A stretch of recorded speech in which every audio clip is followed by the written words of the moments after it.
Bashkia e Tiranës ka nisur një aksion në tregjet kryesore të kryeqytetit për parandalimin e tregtimit dhe magazinimit të fishek zjarreve dhe lëndëve helmuese në kushte jo të përshtatshme. Aksioni ka filluar në zonën e tregut Çam.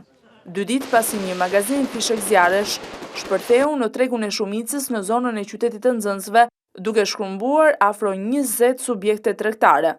Objekti i kontrolleve janë dhe materialet e tjera që mund të përmbajnë lëndë të rrezikshme. Sipas Agjencisë për Mbrojtjen e Konsumatorit në Bashki, këto aksione synojnë jo vetëm mbrojtjen e qytetarëve, por dhe të vetë bizneseve. Aksioni është shtirë në 4 pikat kryesore ku tregtohen këto produkte, siç është tregu Çam, sheshi Avni Rustemi, tek Medreseja dhe më poshtë tek stacioni i trenit. Neve do vazhdojmë kontrollet edhe për produktet të cilat kanë përbërje helmuese, kimike, insekticide, pesticide, në mënyrë që të rrisim standardin e shërbimit ndaj qytetarit të Tiranës dhe me gjitha cilësinë dhe të ruajmë e të sigurojmë jetën e tyre. Vetëm në rastet ekstreme do penalizojmë, jemi prapë për të mbrojtur edhe vetë bizneset nga problematikat, siç keni vënë re kohët e fundit kanë pasur problematika dhe vetë bizneset me zjarret e shkaktuara.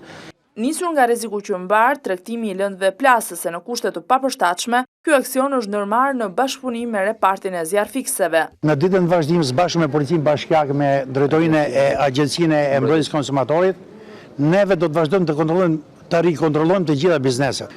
Në dyqanet do të tregtohen fishek zjarre, por masat e mbrojtjes së zjarrit do të jenë me të vërtetë shumë të rrethta.